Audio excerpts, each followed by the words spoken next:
increasing the number of accredited CPAs subjected to and passed the quality review to 100 by 2015, and both of these were surpassed.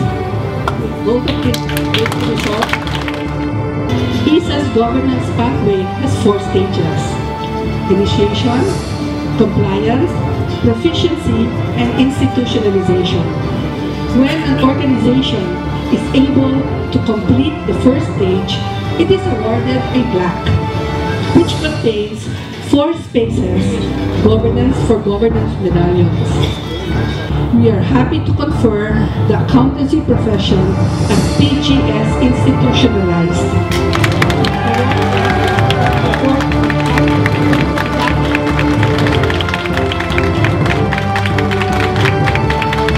We are happy to announce that the accountancy profession will be given the gold